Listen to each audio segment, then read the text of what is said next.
El contenido y las imágenes de este programa se difunden con fines noticiosos y de interés público. Además, los comentarios, opiniones y expresiones de sus invitados son responsabilidad exclusiva de ellos, de los productores de este programa, y no representan ni deben interpretarse como la opinión de este canal.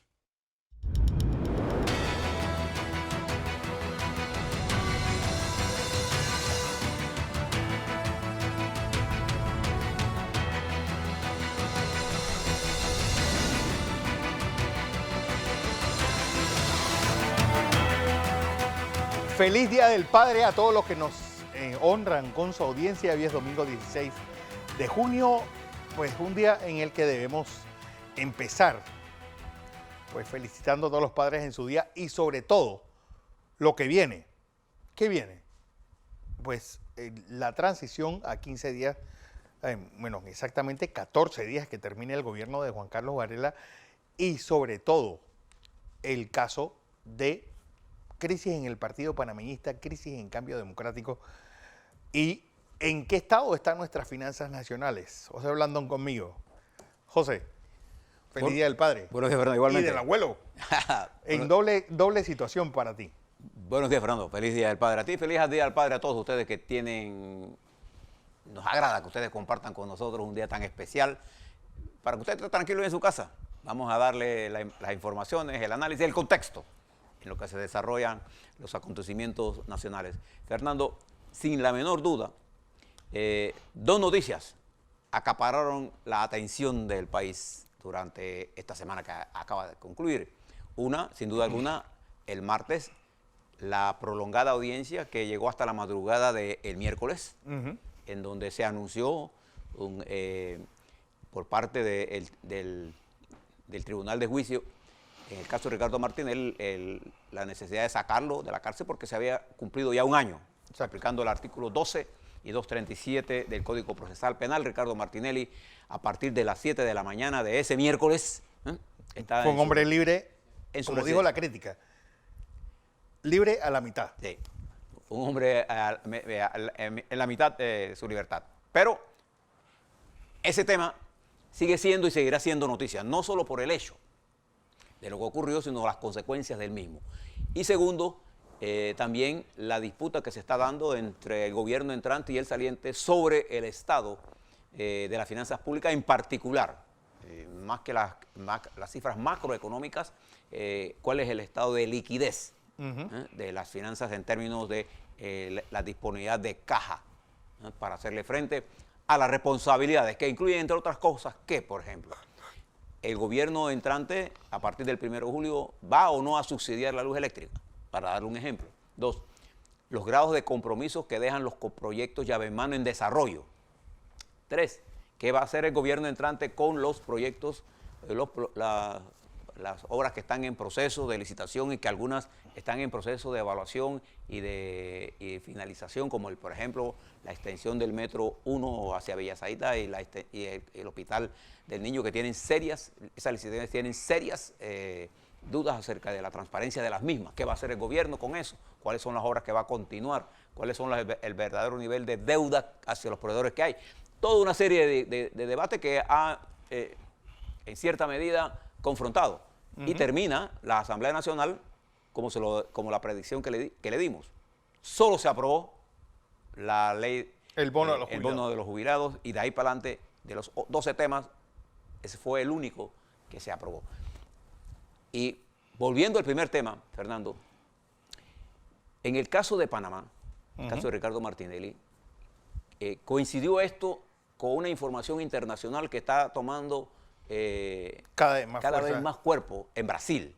Y lo traigo por el paralelismo en que eso tiene con respecto al caso panameño. Se trata del caso de Ignacio Lula da Silva. Así es.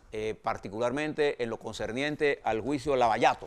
Pero este es un lawfare casi de manual, que la pregunta, José, es, ¿esto tendrá repercusiones, obviamente, en Ecuador, donde Rafael Correa está diciendo que le pasó lo mismo? En Perú, donde esto terminó con el suicidio de Alan García, y en Guatemala, donde pues Álvaro Uribe es una especie de comodín político. Es decir, ¿hasta dónde va a llegar esto? Bueno, en el caso de Guatemala, para decirte, el fiscal electoral Bueno, hoy hay elecciones en Guatemala donde nada sabe, es decir, nadie sabe qué va a pasar. salió huyendo. El fiscal electoral salió huyendo de Guatemala.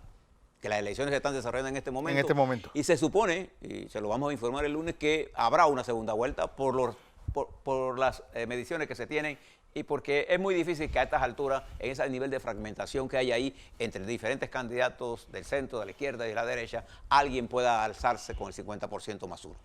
Pero lo que quería traerle a colación a ustedes, para que lo puedan meter en su análisis, es que lo que está ocurriendo en Brasil, con la divulgación de lo que está ocurriendo en Brasil y en Panamá, Y en Panamá. porque ambas están ya en el contexto mundial.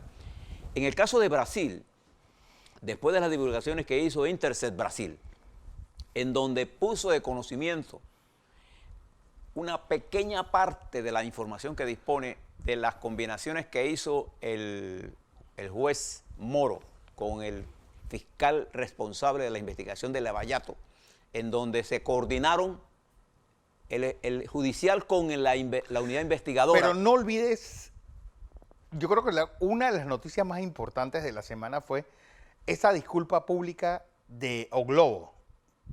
Escuchen bien, estamos hablando de la televisora más grande del mundo, el estudio de televisión más grande del mundo, y estamos hablando de una televisora que dice, nosotros aceptamos nuestra responsabilidad en que nosotros hicimos una especie de lawfare, tanto a Dilma Rousseff como a Lula da Silva. ¿Y por qué lo dijo?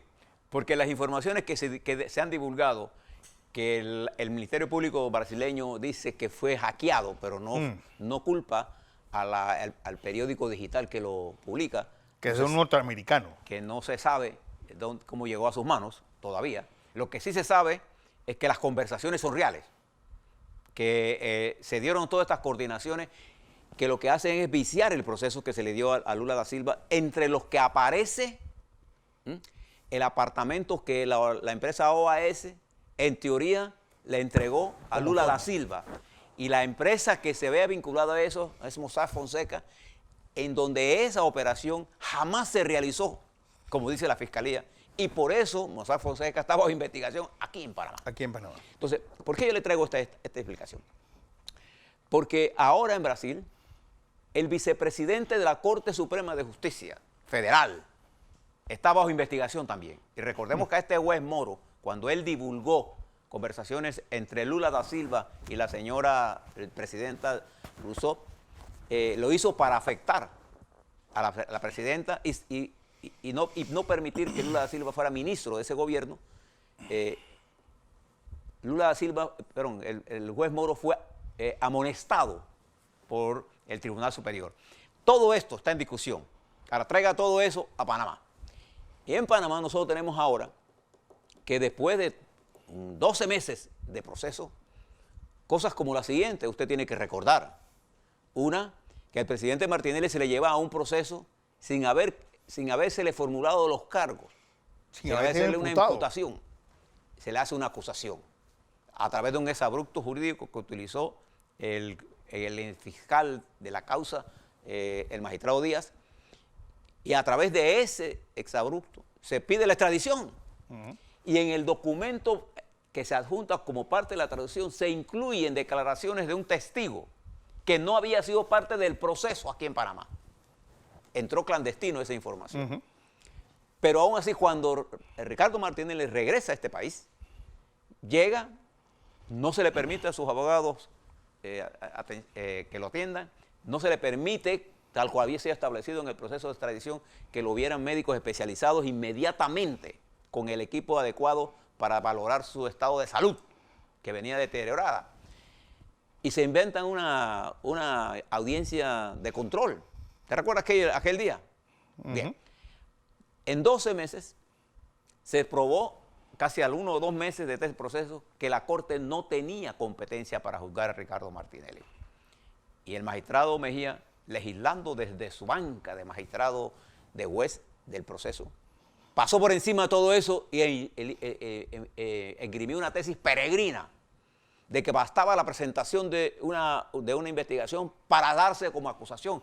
Nosotros les advertíamos al magistrado que de tomarse eso como una cosa cierta, cualquier persona que levantara una acusación contra el presidente de la República, presidente en ese momento y sigue siendo todavía Juan Carlos presidente Varela, podría tomarse eso como una acusación y llevarlo a un juicio, cosa que es totalmente absurdo. Usen ese abrupto jurídico. Todas esas cosas pasaron. Y al final, ¿qué tuvo que hacer la Corte? La Corte decidió Ceder la competencia. ceder la competencia. Y al ceder la competencia, ¿la ceden cuándo? Cuando ya todo el proceso había estado investigativo, iba para juicio. Y en el proceso de investigación, nadie de la Corte pidió declaración de causa compleja. Como consecuencia, no se aplicaba el artículo 304 que indica que cuando hay causa compleja, el juez puede extender la detención hasta por 3 años. Y al no declararse, no había forma de hacerlo. No había forma. Pero Ricardo Martinelli tenía que salir libre. Lo que pasa es que los jueces, ante la presión, incluyeron otra serie de medidas cautelares que están en un proceso de apelación. Pero dentro de todo, yo creo que nosotros debemos tocar, uno, el hecho de que el presidente electo, Nito Cortizo, haya ido a la transición en el Ministerio de Desarrollo Agropecuario, significa que él, pues, es prioridad. Dijo, AUPSA va a ser eliminada, fue con el ministro Valderrama y dentro de todo eso se dijo, se reducirán los viajes en un momento en el cual el MIDA está lleno de asesores, en un momento en el cual OIRSA, por ejemplo, es casi la caja menuda de ese ministerio. Y la pregunta es, ¿realmente el Ministerio de Desarrollo Agropecuario va a ser lo que debe ser, un estimulante para los productores o seguirá siendo un estimulante para los importadores? Sí, antes de pasar al tema ese, que es el siguiente tema, quería nada más terminar el caso de Martínez, si nos lo permite, Fernando. Sí. En el caso, fíjese que el juez, el conjunto de los jueces, mandan a Ricardo Martinelli ¿a dónde? A su caso. A su residencia. ¿Y cuál es la residencia de Ricardo Martinelli puesta en el expediente? La de siempre. La de siempre. Ustedes recuerdan que a Ricardo Martinelli se le quitó la posibilidad de correr para alcalde por la residencia. En este proceso, los jueces determinan que la residencia de Ricardo Martinelli es la que aparece siempre. Y yo siempre me preguntaba, ¿qué razón tenía el Tribunal Electoral para eliminar a unos 10 días del proceso electoral la candidatura de Ricardo Martinelli? No había ninguna razón para hacerlo. Pero la pregunta, José, es decir, porque hay demasiados tiros en el aire. Está ese caso de Ricardo Martinelli, está el caso de la transición en el Ministerio de Desarrollo Agropecuario y añadido, el Contralor trata de incluir auditores dentro de la Asamblea de Diputados el día jueves. Sí. ¿Qué se está buscando con esto? Enturbiar más una transición que ya se dio su primer tiro al aire con esa disputa entre el vicepresidente Carrizo con el presidente Juan Carlos Varela la semana pasada. Yo creo que estamos en esos momentos en los que las transiciones se hacen complicadas. Usted recuerda en el gobierno de Ernesto Pérez Valladares, la transición fue bien brusca. Fue muy brusca. Entre Mireya Moscoso y el presidente Valladares, que tomó una serie de decisiones que después pasaron a ser revertidas por el gobierno de Mireya Moscoso. Le tomó 6 meses revertir todas las decisiones que se tomaron. Pero en este caso, lo que hay es una confrontación. Ya la pacífica transición ya no existe. No. Hay una confrontación, en particular por el tema económico y la capacidad del gobierno entrante en sus primeros 6 meses de abordar temas importantes y puntuales. 6.000 millones de dólares en deuda es una cuarta parte del presupuesto general del Estado para cualquier año. Sí, pero a mí, la deuda como tal, a mí no me preocupa tanto, porque nosotros tenemos mayor capacidad de endeudamiento. A mí lo que me preocupa es la liquidez, o sea, exacto, la caja menuda, la que usted puede tener, por ejemplo, activos por 10.000 millones de dólares, pero si usted no tiene para pagar la planilla o para hacer algunas cosas importantes. Bueno, para hacerle más gráfico esto a cualquiera de ustedes, es como si usted heredase un edificio. Usted vale 10 millones de dólares. ¿Cómo convierte esos 10 millones de dólares en dinero en cash? Eso es lo que estamos hablando. Es decir, el Estado vale mucho dinero. Estamos hablando del PIB de 55.000, 60.000 millones de dólares, pero ¿cómo convertimos ese dinero tangible en liquidez? Y eso es lo que está diciendo, eso es lo que estás diciendo tú. Claro, y esto tiene que ver, por ejemplo, ¿en qué tiene que ver la liquidez? Bueno, el presidente Cortizo, el presidente electo Cortizo, porque hasta el 1 de julio es el presidente electo, va a tomar el gobierno a partir del 1 de julio y tiene que tomar algunas decisiones correspondientes al programa de inversiones y al programa de operación y mantenimiento del Estado. En el caso de mantenimiento y operación hay pocas cosas que hacer porque todo está hecho. Podrá cortar gente, habrá cambios de gente por gente, pero corte en el gasto no va a haber. En inversiones se encuentra con que hay cuentas por pagar, obras por reconocerlas, Sí. decisiones administrativas que debe tomar, pero hay algunas iniciativas que el presidente intentará poner en práctica, de los que él habló. Sí. Por ejemplo, medicinas. ¿Dónde sale el dinero? Por ejemplo, comprarle al sector agropecuario. ¿Dónde sale el dinero? Entonces, estas son las cosas que necesita tener claro y que creo que la reunión entre el MEF y entre el MEF saliente y el MEF entrante está dirigida a resolver esta situación con cifras reales y tangibles. Y creo que uno siempre para mirar esto nada más tiene que mirar dónde se hace el cheque. Yo no miro el presupuesto, yo miro la liquidez diaria del Exacto. Estado para saber qué cosas se deben enfrentar. Pero la pregunta está, José, estamos hablando de un Estado, de un país que vale 60.000 millones de dólares, pues El PIB. más o menos. Es decir, y un presupuesto general del Estado de 23.000, 24.000 millones de dólares, pero a la larga uno ve un montón de deudas, uno ve un montón de cuentas impagas que te generan que lo que estabas diciendo. El Estado está generando mucho dinero, pero no está generando liquidez. Y es como el que recibe una herencia. Yo recibo un edificio de herencia y me convierto en un poseedor de un edificio que vale 10 millones de dólares, pero eso no es líquido. La pregunta es, ¿cómo hacer que ese edificio de 10 millones de dólares pase a convertirse en dinero constante y sonante para poder que la rueda de la economía genere? Bueno, al gobierno entrante le quedan dos opciones. Una, cortar el gasto y cortar el gasto de inversiones. O, dos, aumentar el nivel de endeudamiento interno, o sea, lo que es la relación de cuenta corriente, gasto corriente versus el PIB. Pero que ahora eso mismo, está casi sí, pero tendría que pasar una legislación. Ahora mismo está en 1.4, va a terminar en 2. Tendría que elevarlo a 3, que significa conseguir unos 600, 700 millones de dólares para hacerle frente a compromisos de política. Entonces tendrá que programarse a partir del año 20 al año 23 para llevar nuevamente ese indicador al 1.4 que lo encontraste. Ahí, le tomará. Eso es una opción. La pregunta también, José, es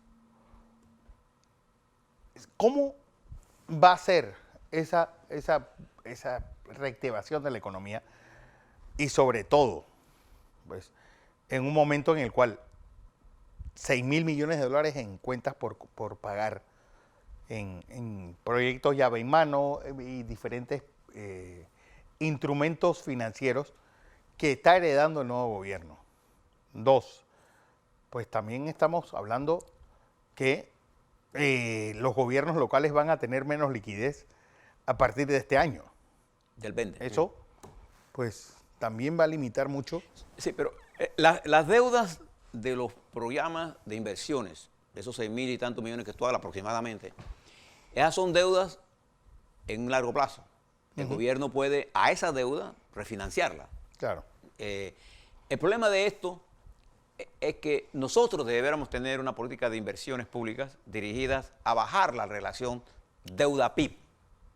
hacerla la más baja posible para producir ahorro. Lo estamos llevando el endeudamiento a su máximo nivel. Eso es un problema que tenemos nosotros. Y solo hay dos formas de resolver este problema. Uno, recortando el gasto de inversiones públicas y recortando el gasto público. Porque la semana pasada, en este mismo momento, pues dieron el campanazo de posiblemente subir el ITBMS a 10%. Eso lo dijo Marco Fernández, pero no lo ha dicho ningún miembro del gobierno entrante. Ellos han estado claros, pero tú bien sabes que cuando el lobo enseña las orejas es que viene él. Es muy poco probable que tengamos incremento de impuestos durante este año. Eso sería una situación complicada para muy el gobierno. complicada. Pero esa es otra opción también. No la descartemos como opción, y eso tienes toda la razón. Eso es una opción. El problema de esto ahora mismo es que en el gobierno entrante tendrán que racionalizar varias cosas. Uno, racionalizar el gasto de operación y mantenimiento. El problema que estamos teniendo es que los incrementos de planillas, tanto en la policía, en educación, en salud, son tan altos que ponen una presión enorme y nadie quiere cortar gastos de operación. Siempre la gente pide más y más personas, más y más personas. Entonces, a pesar de que se crece el número, no se crece en eficiencia. Pero es que en el sector salud, estamos hablando de policías y maestros, pero también en el sector salud hay incrementos en el 2020 importantes. En todos los sectores hay. En todos los sectores. Entonces, esto pone presión al gasto de operación y mantenimiento. Entonces, tú puedes decir, bueno, vamos a reducir el gasto de inversión. Pero ¿cuál es el problema del gasto de inversión? Y es por eso que surgen las teorías de la creación de las asociaciones público-privadas, sí, aprovechando un modelo que usó mucho Chile, en el cual tú puedes hacer contrataciones privadas dando concesiones, que ellos hagan las inversiones y vencido el plazo que le doy para las inversiones, traspasan al Estado como activos del Estado. Esa es una fórmula de promover inversiones. El problema que tiene el gobierno Cortizo es cómo va a manejar el corto plazo, los próximos 12 meses, con las expectativas tan altas. Y aquí viene lo que usted hablaba del sector agropecuario. Nosotros en el sector agropecuario, para hacer reformas estructurales, necesitamos mucho tiempo. No es que vamos a resolver el problema de la productividad de hoy para mañana, no. Pero hay medidas que se pueden tomar de corto plazo en el sector agropecuario. ¿Como cuáles, por ejemplo? Nosotros tenemos que ver el papel de aduanas en todo este papel, en todo esto, en cómo permitir exportaciones y cómo permitir importaciones a un costo más eficiente. Uno. Dos, ¿cómo vamos a permitir que se expanda el mercado interno en vez de estar usando el IMA para comprar afuera, que compre adentro? Eso es una decisión de corto plazo. ¿Cuál es el nivel el papel que van a jugar las regionales y el BDA? O sea, eso es otra cosa que se puede impulsar. ¿Cuál es la política con respecto a arroz, con respecto a maíz? Pero la más importante, ¿cuál es la política con respecto a porcino y con respecto a la leche? Usted deberá que es saber, la más intensiva que hay. Sí, usted debe saber que a partir de los próximos meses la leche entrará a Panamá a nivel de 0 arancel. A partir de ese momento, las lecherías panameñas están condenadas a ser cerradas. Entonces hay que tomar una decisión sobre eso. ¿Cómo vamos a manejar esto? Que es materia de política, pero que tiene que ser discutida y analizada en su contexto. Pero que también, José, vale la pena preguntarse si lo que vamos a importar es leche. Porque acuérdate de algo. Nosotros tenemos desde hace unos años que están importando sucedáneos de leche y están entrando fácilmente al país. Vamos a información comercial. Cuando regresemos, vamos a hablar que las perspectivas de cambio democrática, o ahora que Ricardo Martinelli está pues libre. ¿Y qué pasó en el partido panameñista con esa carta y esos tweets de Mario Echelecu? Pues echándole en cara a José Blandón Figueroa que él no ha entregado las cuentas dentro del partido. ¿Realmente fue Mario Echelecu quien redactó eso? ¿O se espera una pelea ya, enfrentamientos directos entre el alcalde en funciones y el presidente en funciones? Después del cambio, más.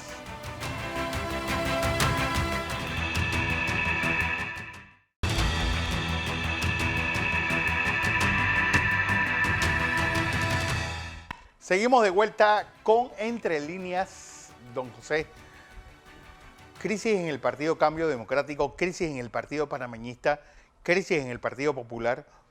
Vamos a empezar del menos importante. El Partido Popular pues sigue insistiendo de que los resultados han sido desastrosos y que debe haber una renovación en la dirección del partido. Ojo, con gente que pide que el partido se pliegue al gobierno. Bueno, en todos lados, en todos los partidos, siempre hay los que, terminado el proceso electoral, si gana, queda de bien, y si pierde, nos unimos al que gana. Exacto. Esos son los partidos que carecen de estructuras orgánicas y de una base ideológica sobre la que monten su propuesta. No solamente sean partidos electorales, sino partidos con vida orgánica. Pero en términos generales, Fernando y estimados televidentes, las elecciones del 5 de mayo de este año demostraron claramente, primero, que a pesar de la crisis por la que pasa la estructura política en general en el país, la confianza del electorado sigue depositada en un 75% en los partidos políticos. Eso es un hecho irrefutable. Dos. Es otro hecho irrefutable que todas las estructuras políticas, todas, las que ganaron y las que perdieron, atraviesan por su peor momento. Tanto la campaña que ganó con Nito Cortizo a la cabeza, en la que el esfuerzo más grande para esa victoria la dio el PRD, sin duda alguna. Pero a pesar de eso, no es un PRD consolidado en una... no tuvo la capacidad de producirse una especie de química entre el candidato y el partido, ni entre el candidato y miembros de la dirección. O sea, hay controversias internas que son propias de los partidos políticos, pero que en el caso del Partido Social Democrático no han sido resueltas orgánicamente. Sin embargo, el partido juega un papel importante en la gobernanza del presidente Cortizo, lo entienda o no lo entienda. Y necesitará él hacer acuerdos con él, y el PRD necesitará replantearse cosas estratégicas para absorber y resolver esa contradicción que tiene la falta de tener pero es que a la larga, estratégica, no olvidemos que el peor resultado del PRD fue Juan Carlos Navarro, con el 26%, y Nito Cortizo solamente tuvo 5 puntos encima de eso. Sí, bueno, por eso, pero lo hizo por el PRD. O sea, el peso electoral lo llevó el PRD encima. El Partido Cambio Democrático fue una conjunción de factores que llegaron allí y llevaron un proceso electoral para llevarlo a donde está. Pero el Partido Cambio Democrático demostró una gran debilidad estructural, que es que no tiene dirección colectiva.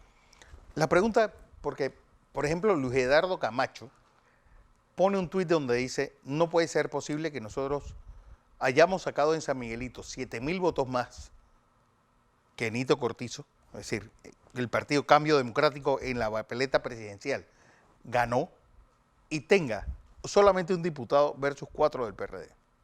Bueno, eso es otro tema. Cuando usted estudia el voto, cómo se dio los votos, usted se va a dar cuenta de que había alguien manipulando desde abajo. Pero eso es harina de otro costal, que estamos esperando que se produzcan las cifras para, con las cifras en la mano, decirle cómo fue que se produjo ese milagro, entre comillas. Pero no hay la menor duda que Cambio Democrático, Fernando, tendrá que pasar por un proceso de reestructuración. Y la pregunta ahora con Martinelli fuera es: de ese 31% de Rómulo Rux, ¿cuánto realmente pesó Ricardo Martinelli? ¿Cuánto realmente pesó pues José Casís? ¿Y cuánto realmente pesó Rómulo Rux? Es muy difícil decirlo con fundamento en hechos. Entonces habría que hacer innuendos, y no tienen valores los innuendos en este momento. Lo que sí te puedo decir es que si Ricardo Martinelli hubiera corrido para la alcaldía de Panamá, él fuera el alcalde. Las probabilidades de que Cambio Democrático fuera la propuesta ganadora hubiera sido mayores. Tanto alcalde como diputado, como a presidente. A presidente. Había 2%, y a Ricardo Martinelli lo sacaron de la contienda y dejó a Cambio Democrático prácticamente sin una llanta del carro. Porque además no era por la alcaldía, era por Ricardo Martinelli, que ahora le hablo de él. Entonces Cambio Democrático necesita tener una reestructuración nacional y necesita tener una propuesta de qué es lo que el cambio democrático va a hacer de aquí a los próximos 5 años y de aquí a los próximos 10 años. Claro. Eso no lo tiene en este momento. Además, de hecho, Ricardo Martinelli sale el miércoles en la madrugada y el partido como tal no ha tenido un pronunciamiento. El partido como tal no ha tenido un pronunciamiento. ¿No se da cuenta de eso? Uh-huh. Entonces, el partido panameñista, que está luchando entre la fracción de Varela, el varelismo, y las bases panameñistas. Bueno, un varelismo moribundo. Pero varelismo, nadie está muerto hasta que esté muerto. Hablo políticamente, ¿ah? Sí. No tomen esto literalmente. Nadie está liquidado políticamente hasta cuando no esté. Entonces hay una confrontación entre dos fracciones que va a ir a la lucha electoral. Esto que usted hablaba de lo que dijo el segundo vicepresidente y Mario Cheleco. Mario Cheleco, es ministro de Vivienda, que él dice que no se ve entregado el partido. Yo le puedo confirmar que el informe de gastos del subsidio electoral está en el partido panameñista desde hace más de 15 días. Y la noche que se iba a discutir, el propio presidente, Popi Varela, propuso que no se discutiera ahí. Lo que dijo el alcalde en un comunicado extenso. Y después Cheleco dice que es que el martes siguiente, que no fue Blandón a la reunión, no se discutió, entonces él llama a que se sepa de todo eso. Lo que se sabe ahora mismo es... Bueno, que todos primero, estos informes están auditados. lo que sí vamos a decir, y rompiendo la lanza en favor del alcalde en funciones, es que quien contesta todo eso, primero que el alcalde fue Carlos Raúl Piat, que es el tesorero de la campaña del alcalde. No, pero además, la entrega de los informes están auditados. La discusión sobre esto ahora hay que verse quién apoyó o no la campaña. Y él dijo, y lo dijo tanto Carlos Raúl Piat como el propio alcalde Blandón, donde usted no puso un centavo, ni usted ni nadie de la directiva, lo que deja claro es que ya está la guerra declarada Sí, es que, entre el alcalde de Blandón en funciones y el presidente Varela. sí, es que el Partido Panameñista va a pasar por un proceso de reestructuración, sin duda alguna. Así como tiene que pasar PRD, que tiene menos problemas porque ganó. Sí. El cambio democrático lo tiene que hacer el Partido Panameñista. Y usted lo verá a partir de las próximas semanas, una vez que pase todo este proceso y ya se instale el próximo gobierno, y ya el calor del gobierno que quede huérfano todo el mundo, entonces viene una guerra en la que los guerreros de verdad son los que se van a enfrentar a esto. Yo pienso que la fracción panameñista se va a imponer en esta confrontación. Con Mireya Moscoso. Con todos los panameñistas, porque todos están molestos y tienen una razón Clara. con nombre y apellido para estar molestos. O sea que yo veo esa causa en desarrollo. El otro partido que necesita replantearse su rol en la sociedad es el FAP, que con el candidato presidencial Saúl Méndez hizo una buena presentación, pero es un partido que carece de estructura nacional. Más allá de la verticalidad sindical, los partidos políticos tienen un mayor dinamismo, tienen mayor necesidad de líneas más consensuadas. Los tiralíneas no funcionan en estas estructuras. Los partidos estalinistas no funcionan en estas sociedades abiertas. Entonces creo que tendrá que revisarse. El Molinera también tendrá que revisar cuál es su papel. Pero digo, a la larga, el Molinera todavía está ufanándose de que ellos fueron realmente quien le dan la victoria a Nito Cortizo, y claramente es que casi los votos Molinera son los que le dan la victoria a Nito Cortizo, y pues tienen un ministerio como el Ministerio de Gobierno y Justicia, tienen 3 diputados en el resto del país, así que es un partido que en sus mínimos históricos está perfectamente bien. Sí, pero si quiere subsistir, Sí. Esto va a pasar por procesos de depuración. Fíjate que el Partido Molinera ha venido cayendo en su estructura. Todos los partidos tienen que revisarse. También... Pero la pregunta es, José, es ¿realmente todo lo que representaron los independientes o los llamados independientes o candidatos de libre postulación es ¿Representación del electorado que quiere algo más? ¿O representación del electorado que quiere, pues, votar en contra de? Bueno, cuando tú no tienes estructura, toma lo que pasa en Francia con los chalecos amarillos. Es una protesta social, amorfa. Entonces, cuando Mayo del 68. Para que un proceso político se dé, tienen que darse condiciones objetivas, condiciones subjetivas. ¿Cuáles son las condiciones subjetivas de cualquier proceso político? La organización, el liderazgo. Entonces, hubo ciertos destellos de liderazgo, pero no hay una organización que le esté dando continuidad. ¿Cuál es el nivel de participación de los independientes que acumularon el 20% del electorado, 21% del electorado? ¿Dónde están participando orgánicamente? En ningún lado. Entonces, ¿qué tienen que hacer ellos? Bueno, es una decisión que tienen que tomar ellos. Ellos mismos. Para hacerlo tendrán que ser partidos. Puede dar la vuelta que usted quiera, pero ninguna organización, movimiento, como se llame, tendrá que tener las características de partido. Pero a la larga, convertirse en partido no es el germen de su autodestrucción, y convertirse en partido da pie a otra persona que diga, es que ahora el independiente soy yo y yo voy a ser la persona que va a manejar siempre que los partidos demuestren el desgaste que están demostrando ahora, hay espacio para los independientes. El problema que tenemos nosotros es que los partidos están representando una sola corriente del pensamiento. No es la corriente de pensamiento de la sociedad en general. Por ejemplo, los partidos panameños se mueven todos hacia la derecha. Sí. No hay un movimiento de centro hacia el medio, ni siquiera están en el medio. Los partidos están en la derecha. Y usted lo ve en las propuestas económicas. Dígame ahora mismo, usted tiene que mirar al gobierno ahora cuáles son las reformas estructurales que se van a hacer en esta administración en términos de la equidad. Ninguna. Vamos a ver, vamos a verla. Por ejemplo, ¿qué cosa revela equidad? La reforma educativa, por ejemplo. La reforma constitucional, por ejemplo. ¿Qué genera equidad, por ejemplo? La reforma social, por ejemplo. El papel que le demos a las organizaciones sociales. El papel en que los partidos mejoren su calidad de vida, el mejoramiento de la ley electoral que tiene una serie de baches enormes. José, yo no creo, porque a la larga, realmente, ¿qué es lo que los panameños estamos diciendo o estamos pidiendo? Que el próximo gobierno nos dé mejor educación, mejor salud y mejor calidad de vida. No estamos hablando de reformas tan amplias como que nos convirtamos de repente la clase media alta, la clase media y la clase media alta en clase alta, no. Sino que nosotros podamos ir a un hospital público donde nos den buena salud.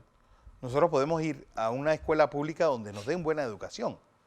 Nosotros podamos seguir teniendo una universidad pública donde las personas que van salgan adelante.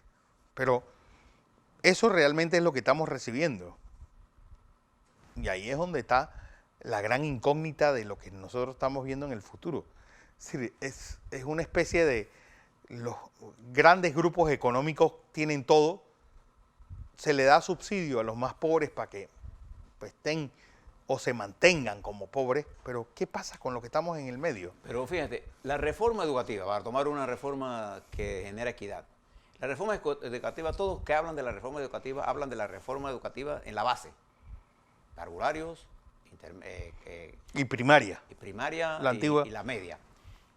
Pero ¿y qué pasó con la reforma universitaria? Yo soy una persona que está convencida de que debe haber un viceministerio de tercer ciclo. Porque lo que no puede ser es que siga siendo la Universidad de Panamá, subsidiada por todos los panameños, una especie de coto privado de las dirigencias de la universidad. Pero es que la Universidad Nacional, que se gasta más de 100 millones de dólares al año, está produciendo... Más de 250 millones de dólares al año. Se está produciendo masivamente técnicos que no necesitamos, con la calidad de lo que no necesitamos. Entonces necesitamos una reforma integral, pero para hacer esa reforma se requiere un nivel de consenso nacional, porque fíjese nada más con esto. Si yo quisiera hacer una reforma educativa y tendría que buscarle ingresos a la Universidad Tecnológica, y se me ocurre decir, ¿por qué no mejoramos el cobro de matrícula? No, $23 lo que pagamos. 27. Entonces, ¿cómo nosotros vamos a tenerle ingresos a la universidad teniendo esos costos tan bajos que no Sí. son Consonos con nada. consonos con la realidad. Entonces, ¿qué pasa? Nosotros necesitamos que los profesionales que se generan en nuestras universidades sean de máxima calidad, pero para eso necesitamos secundarias que cuando los estudiantes salgan de escuela secundaria dominen la matemática, las ciencias, ¿no así?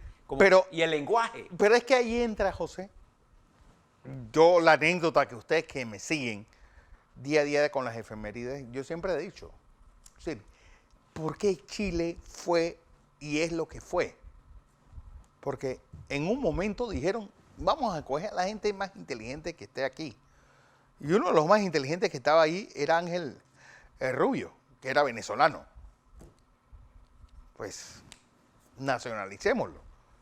Nosotros tenemos que tomar el talento de donde venga, no el talento y morir numantinamente que porque nuestro vino es el amargo, tiene que ser nuestro vino y punto. Sí, yo por eso digo, hay reformas que parecen sencillas, pero los niveles de consenso, por ejemplo, para una reforma educativa, pasan por todo un trabajo. Un trabajo político, inmenso. Inmenso, la incorporación de la sociedad, liderazgo. La reforma, por ejemplo, en el sector agropecuario, requiere la incorporación del talento del productor, no solamente del agronegocio, sino del productor marginal. Pero es que el gran problema de nuestro agronegocio está en que nosotros nos falta mercadeo, que no es parte del productor que está en Macaracas o en Chitré o en Los Pozos, en las minas, sino del hombre que está pensando en Panamá dónde va a colocar ese producto panameño. Sí, una vez que llevamos al mercado interno, que es relativamente fácil, nosotros necesitamos elevar el nivel de productividad de nuestro rendimiento. Mira, le puedo decir con todo conocimiento de causa, usted puede contar con los dedos de la mano las fincas que son rentables en este país. Muy poco.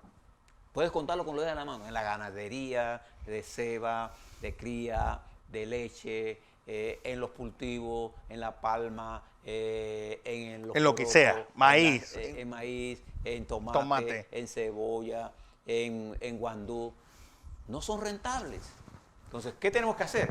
Tenemos que hacer un esfuerzo por llevar a nuestros productores pequeños y medianos a la rentabilidad, aumentando la productividad, generándole a ellos necesidad de mejorar su tecnología en producción. Solo elevando la producción de ellos en el mismo terreno que tienen a 2 veces, llevaremos eso a sus cuentas en verde. Pero necesitamos garantizarle entonces el mercado que señala Fernando. Claro. Necesitamos garantizarle el crédito que señala Fernando. Entonces, pero para hacer eso, se requiere un nuevo funcionario.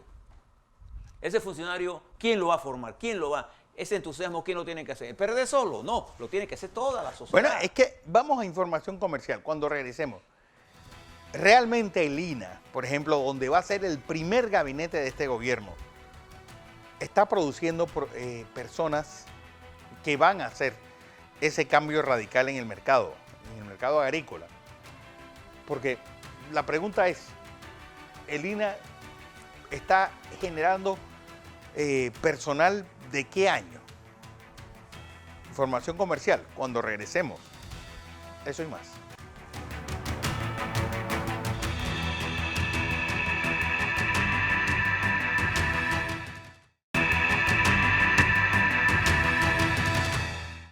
Seguimos en Entre Líneas y varios temas están en el tapete. Uno, esta semana, pues a 15 días de terminado el gobierno de Juan Carlos Varela, ¿cómo va a ser esta transición? Y 2, la policía, la gran incógnita del próximo gobierno. Retiene una sobredimensión de comisionados y subcomisionados, donde cada quien parece que tirando agua para su molino. Eso puede ser reformado en el próximo gobierno o seguiremos 144 comisionados que como si fueran generales. Un ejército de menos de 20.000 personas. Tomo lo primero del sector agropecuario. Vale. El Instituto Nacional de Agricultura, que fue creado por allá por el año 1939-40. 39-40. Fue concebido y desarrollado como tiene 900 y tantas hectáreas. Que es mucho, Fue concebido para ser un instituto de investigación y como parte importante, como su corazón, docencia. Se creó la Escuela Nacional de Agricultura dentro del Instituto Nacional de Agricultura. Bueno, que todavía recuerdan en los desfiles que esta gente salía en tractores y salía, pues era parte importante del desfile, de los desfiles patrios. Cuando Porque salía en la gente esa época el sector agropecuario representaba el 25% del Producto Interno Bruto. Y empleaba la mitad de la población. Y era, por los liberales de ese momento, considerado una de las áreas importantes para el desarrollo nacional. Y estábamos en la época de la sustitución de importación. Entonces, la Escuela Nacional de Agricultura era la formadora de los bachilleres agropecuarios que iban a ser los finqueros. ¿No? Y estaba la investigación, que era donde, y se creó por parte del punto cuarto de los Estados Unidos, un centro de formación de adultos para la transmisión de tecnología. De manera que el instituto... Pero, por ejemplo, y hago un paréntesis aquí, José, la sandía.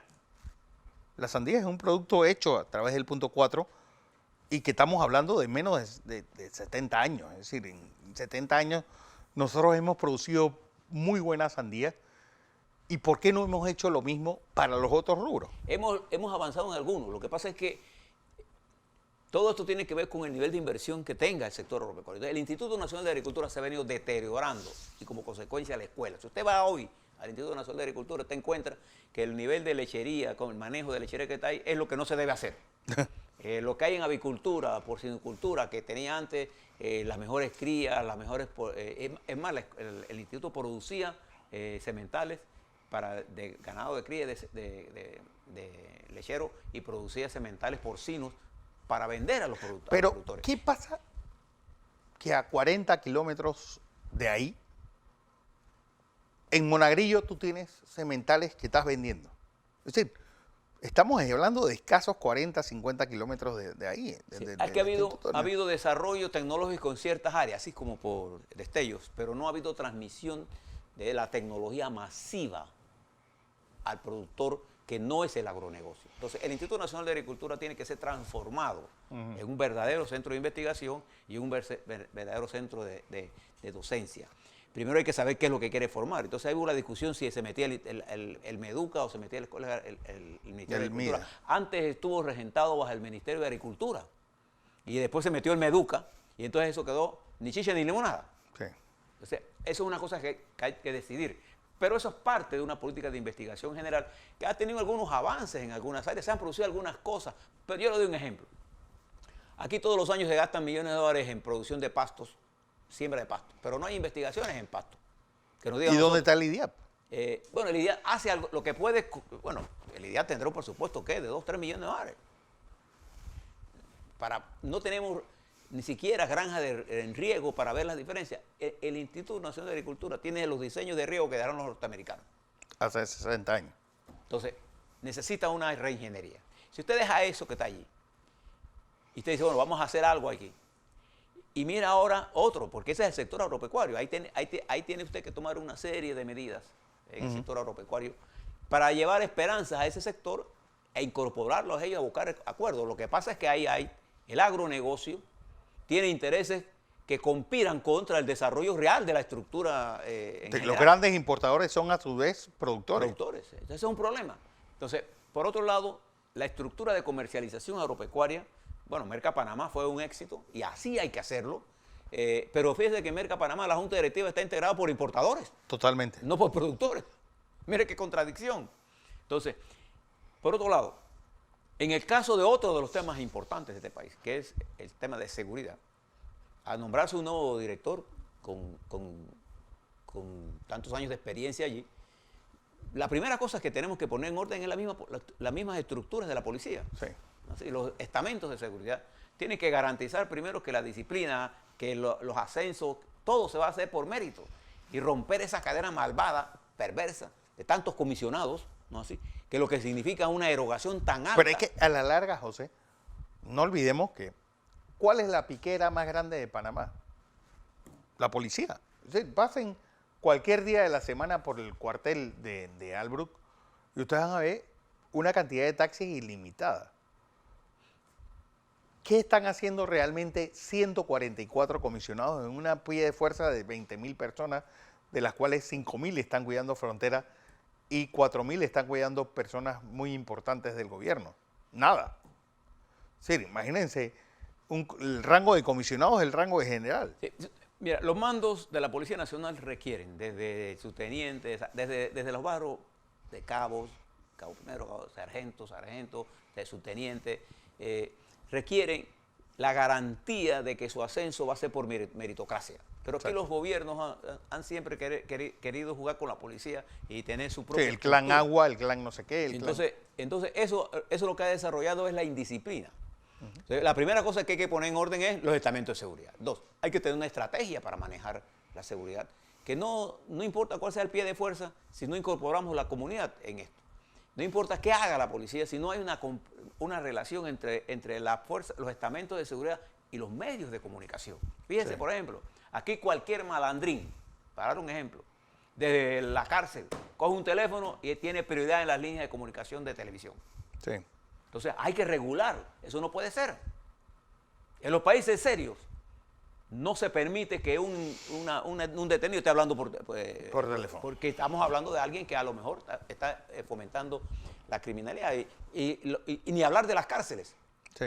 Entonces nosotros necesitamos una política de seguridad en la que podamos atacar el verdadero problema que tiene la gente en la ciudad. Váyase usted a Chorrera y a Raiján y pregunte por esos barrios para que usted vea el robo.